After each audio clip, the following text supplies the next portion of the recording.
Hi friends, ఈరోజు ఒక కొత్త దేశం గురించి మీకు పరిచయం చేయబోతున్నాను. ఈ దేశానికి భారతదేశానికి చాలా పోలికలు ఉన్నాయి. ఇక్కడ అధికార భాష హిందీ. ఈ దేశంలో ఉన్న అందాలు చూస్తే గనక ఎవరైనా ఫిదా అవ్వాల్సిందే. ఇక్కడి ప్రజలంతా ప్రకృతి ప్రేమికులుగా ఉంటారు. ప్రకృతిని జాగ్రత్తగా కాపాడుకుంటారు. లవర్ లేకపోయినా పర్లేదు, ప్రకృతి ఉంటే చాలు అన్న రేంజ్లో ఇక్కడి ప్రజల మనస్తత్వం ఉంటుంది. ఎవరైనా ఈ దేశానికి వెళ్తే టూరిస్టులను వాళ్ళు నవ్వుతూనే ఆహ్వానిస్తారు. టూరిస్టులకు ఒక నవ్వుకు మించిన రెస్పెక్ట్ ఇంకేమైనా ఉంటుందా? ఇక్కడ వాళ్ళు చెప్పులు వేసుకుని అసలు ఇంట్లోకి వెళ్ళరట. ఒకానొక సమయంలో ఈ దేశం బ్రిటిష్ కాలనీగా ఉండేది. కానీ స్వాతంత్రం వచ్చిన తర్వాత ఈ దేశంలో చాలా మార్పులు వచ్చాయి. ఇంతకు ఆ దేశం పేరు తెలుసుకోవాలని ఉందా? దాని పేరు ఫిజీ. ఈరోజు ఫిజీ దేశం గురించి బోల్డంత ఇన్ఫర్మేషన్ని మీకు అందించడానికి వచ్చేసాను. ఈ వీడియో చాలా స్పెషల్గా ఉండబోతుంది, కాబట్టి చివరి వరకు చూడండి. ఈ దేశం యొక్క official name republic of Fiji అన్నమాట. దేశం మొత్తం జనాభా సుమారు 9 లక్షలు మాత్రమే. దేశ జనాభాలో 40% మంది సిటీస్లో ఉంటారు, 40% మంది గ్రామీణ ప్రాంతాల్లో ఉంటారు. డెన్సిటీ ఆఫ్ పాపులేషన్ అనే జనసాంద్రత పరంగా చూస్తే చదరపు కిలోమీటర్కు 49 మంది నివసిస్తూ కనిపిస్తారు. ఈ దేశం వయసు ఎంతో తెలుసా? జస్ట్ 27 ఏళ్ళు మాత్రమే. అంటే ఈ దేశం చాలా యంగ్ కంట్రీ అన్నమాట. ఫిజీ ప్రజలు చాలా యంగ్గా సూపర్ ఫిట్గా ఉంటారు. దీనికి కారణం ఇక్కడి వాతావరణం, అలాగే ఈ దేశంలో నిత్యం జరిగే వివిధ రకాల ఆటల పోటీలు. ఫిజీ దేశంలో అత్యంత ప్రజాదరణ పొందిన ఆట ఏంటో తెలుసా? రగ్బీ. ఈ దేశంలో ఉండే ప్రతి ఒక్కరూ ఈ గేమ్ ఫుల్గా ఎంజాయ్ చేస్తారు. చూడడమే కాదు, ఆడడానికి కూడా ఎక్కువగా ఇష్టపడతారు. అందుకే వాళ్ళు చాలా ఫిట్గా ఉంటారు. కష్టపడి పని చేయకపోయినా గేమ్స్ ఆడి ఎలా ఫిట్గా హెల్దీగా ఉండాలో ఇక్కడ వాళ్ళను చూసి నేర్చుకోవచ్చు. ఈ దేశం ఒక ఐలాండ్, అంటే ద్వీపం. కాబట్టి ఇక్కడ చూడడానికి రకరకాల సముద్ర జీవులు కనిపిస్తాయి. ఈ సముద్ర జీవుల్ని చూసి మైమరిచిపోతారు. ఈ దేశానికి నిత్యం వేలాది మంది టూరిస్టులు వీటిని చూడడానికి ఇక్కడికి వస్తారు. అందుకే ఈ దేశాన్ని soft coral capital of the world అని కూడా పిలుస్తారు.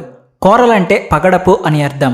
అంటే ఈ దేశంలో 4000 చదరపు మైళ్ళ విస్తీర్ణంలో విస్తరించిన పగడపు దీవులు మీరు ఊహించలేనంత అందంగా కనిపిస్తాయి.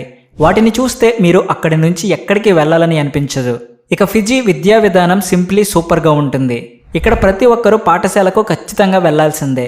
ప్రతి ఒక్కరూ ప్రాథమిక విద్యను చదవాల్సిందే. విద్యపై పెట్టుబడులు పెట్టడమే ఈ దేశానికి అతిపెద్ద బలమని ఇక్కడి ప్రభుత్వం నమ్ముతుంది. 1992లో 92% మంది విద్యావంతులు ఉండగా 2019 నాటికి ఈ సంఖ్య 100%కి చేరింది.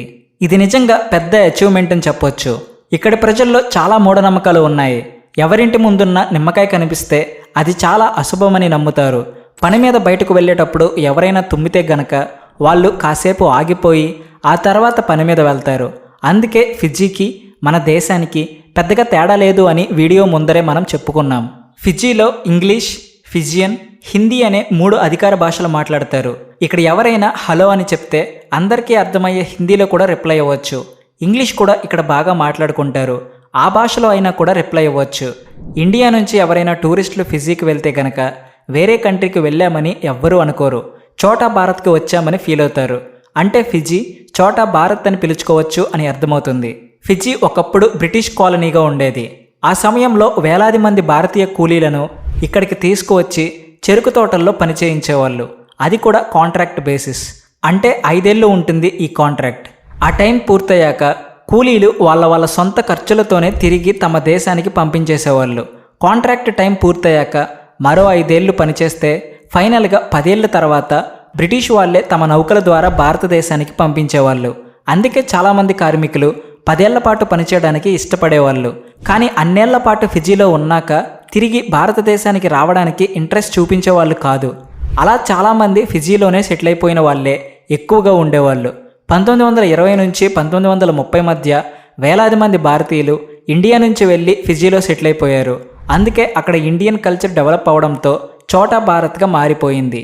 ఇది ఫిజీ యొక్క అత్యంత ప్రసిద్ధ ఆహారం కోకోడా. అలాగే రా ఫిష్ ఇక్కడి ప్రజలు ఎక్కువగా తినే ఆహారం. మన దేశంలో ఉడకబెట్టిన చేపలను, ఎండు చేపలను వేయించుకుని ఎలా అయితే తింటారో అక్కడ కూడా అలాగే తింటారు. వీటితో పాటు రైస్ కూడా ఇక్కడి ప్రజలు తింటారు. అయితే ఫిజీ ప్రజలకు తక్కువ కాస్ట్కే క్వాలిటీ సీ ఫుడ్ దొరుకుతుంది. ఫిజీ దేశం 334 వేరువేరు ద్వీపాలతో ఏర్పడింది. కానీ మనుషులు ఉండే ద్వీపాలు 110 మాత్రమే ఉన్నాయి. మిగిలిన ఐలాండ్స్ ద్వీపాలకు ఎవ్వరూ వెళ్లరు. ఎందుకంటే ఆ ఐలాండ్స్లో ఎక్కువగా నెగిటివ్ ఎనర్జీ ఉంటుందని ఎవరు అక్కడికి వెళ్ళడానికి ఇష్టపడరని నమ్ముతారు. ఇంకా కొన్ని ద్వీపాల్లో వేరే గ్రహాల జీవులు ఉంటాయని నమ్ముతూ ఉంటారు. ఇక దేవాలయాల విషయానికి వస్తే ఫిజీ దేశంలో ఒకటి కంటే ఎక్కువ దేవాలయాలు కనిపిస్తాయి. ఇక్కడ హిందూ మతాన్ని నమ్మేవారు చాలామంది ఉన్నారు. ఆశ్చర్యకరమైన విషయం ఏమిటంటే ఇక్కడ దాదాపు అన్ని చోట్ల శివాలయాలు కనిపిస్తాయి. అలాగే చాలా చర్చిలు కూడా కనిపిస్తాయి. శివుడిని నిత్యం ఇక్కడి ప్రజలు పూజిస్తారు. ఫిజీలో ఎక్కువగా చెరుకును సాగు చేస్తూ ఉంటారు. ఇక్కడి గ్రామీణులు ఎక్కువగా చెరుకు సాగు మీదనే ఆధారపడి బతుకుతారు. ఇక్కడి నుంచి తయారు చేసిన పంచదారను చాలా దేశాలకు ఎక్స్పోర్ట్ చేస్తూ ఉంటారు. చాలాసార్లు వారు ముడి చక్కెరను కూడా ఎక్స్పోర్ట్ చేస్తూ ఉంటారు. ఇక్కడి రైతులకు చెరుకు సాగే ప్రధాన ఆదాయ వనరు. ఇప్పుడు ఈ దేశం గురించి మరో ప్రత్యేకమైన విషయం చెప్పాలంటే ఫ్యూచర్లో ఈ దేశం ప్లాస్టిక్ ఫ్రీ కంట్రీగా మారబోతుంది. ఈ మాట వింటే ఎంత హాయిగా ఉందో కదా. ఈ రోజున ప్రపంచం మొత్తం ప్లాస్టిక్తో నిండిపోయింది. అయితే ఫిజీలో ప్లాస్టిక్ని తొలగించే పనులు ఇప్పటికే ప్రారంభమయ్యాయి. కానీ ప్రజలు ప్లాస్టిక్ వాడకాన్ని తగ్గించడం స్టార్ట్ చేశారు కూడా. గతంలో ఇక్కడి బీచ్లలో బోల్డంత ప్లాస్టిక్ కనిపించేది. కానీ ఇక్కడికి వచ్చే టూరిస్టులు కూడా ప్లాస్టిక్ వాడకాన్ని చాలా తగ్గించారు. దాంతో బీచ్లో ప్లాస్టిక్ అనేది కనిపించడమే లేదు. ఫిజీ చాలా పేద దేశం. ఇక్కడ 45% మంది ప్రజలు ఇప్పటికీ దారిద్ర్య రేఖ దిగువన బిలో పావర్టీ లైన్లోనే నివసిస్తున్నారు. కానీ డబ్బు విషయంలో ఈ దేశ పరిస్థితి ఎందుకంత దారుణంగా ఉందో మీకు తెలుసా? దీనికి ప్రధాన కారణం ఇక్కడ గవర్నమెంట్ స్థిరమైన నిర్ణయాలు తీసుకోకపోవడం, నిలకడగా లేకపోవడమే.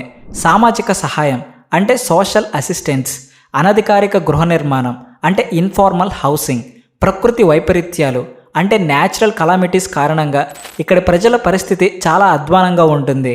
ఎక్కడ అవినీతి ఉంటుందో అక్కడ పేదరికం ఉంటుంది. కొంతమంది మాత్రమే డబ్బును నీళ్లల్లా ఖర్చు పెడతారు. అక్కడి అధికారుల చేతులు తడవనిదే అంటే డబ్బు ఇవ్వనిదే ఏ పని కూడా జరగదు. అందుకే ఇక్కడ కొంతమంది మాత్రమే మనుగడ సాధించగలుగుతున్నారు. మిగతా వాళ్ళు పేదరికంతో వెనకబడే ఉన్నారు. ఎక్కువ మంది ప్రజలు చేపల పెంపకం ద్వారా కుటుంబాలను పోషించుకుంటారు. మొత్తం మీద ఈ దేశంలో 60% కంటే ఎక్కువ మంది ప్రత్యక్షంగా లేదా పరోక్షంగా చేపల వ్యాపారం చేస్తూ ఉంటారు. ఇక్కడి చేపలను ఎక్కువగా దక్షిణ అమెరికా దేశాలకు ఎక్స్పోర్ట్ చేస్తుంటారు. ఈ బిజినెస్ని కాంతామని పొలిటీషియన్స్ నడిపిస్తూ ఉంటారు. కానీ ఇక్కడ సామాన్య ప్రజలు మాత్రం చిన్న చిన్న వ్యాపారాలు చేసుకుంటూ పొట్టపోసుకుంటూ ఉంటారు. ఇక ఫిజీ కరెన్సీ ఏంటంటే ఫిజియన్ డాలర్ అన్నమాట. ఒక ఫిజియన్ డాలర్ 33 రూపాయలతో సమానం. ఈ దేశంలో కరెన్సీని ఎక్కడైనా మార్చుకోవచ్చు. పెద్దగా ఇబ్బంది పడాల్సిన అవసరం ఉండదు. ఇక ఇక్కడికి వచ్చే టూరిస్టులకు ఎలాంటి సమస్యలు నష్టాలు అనేవి రావు. ప్రశాంతంగా ట్రిప్ని ఎంజాయ్ చేయొచ్చు. ఈ దేశంలో 77% కంటే ఎక్కువ మంది ప్రజలు హిందువులు, భారతదేశానికి చెందినవారు.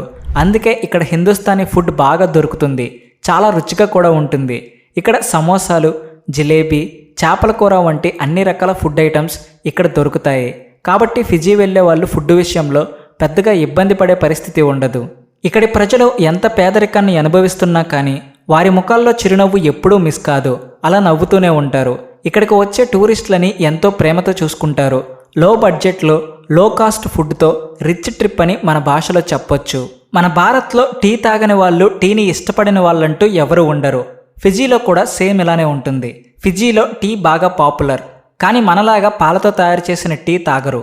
ఓన్లీ గ్రీన్ టీని ఎక్కువగా ప్రిఫర్ చేస్తారు. ఫిజీ అనేక జాతుల సమ్మేళనం. ఇక్కడ కవా లాంటి సాంప్రదాయక వేడుకలను నిర్వహిస్తారు. మన దేశంలో కాశ్మీరీ ప్రజలలో కూడా బాగా ఫేమస్ అయిన కవాను ఫిజీ ప్రజలు కూడా ఎక్కువగా తాగుతారు. ఫిజీ ప్రజలు వేడుకలు చేసుకునేటప్పుడు గెస్టులందరినీ గుండ్రంగా కూర్చోబెట్టి ఈ డ్రింక్ని ముందుగా ఇస్తారు. ఇక ఫిజీ ప్రజలు సాహస క్రీడల్లో కూడా వారికి వారే సాటి అంటే సర్ఫింగ్, హైకింగ్, స్కై డైవింగ్ వంటి క్రీడల్లో ఎక్కువగా పార్టిసిపేట్ చేస్తూ ఉంటారు. ఫిజీ ప్రజలలో అన్నం తినడం సర్వసాధారణం.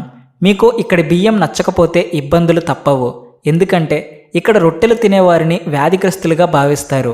ఫిజీ ప్రజలు రకరకాల బియ్యంతో అన్నం వండుకుని తింటారు. బియ్యంతో పాటు రకరకాల వంటలు కూడా చేసుకుంటారు.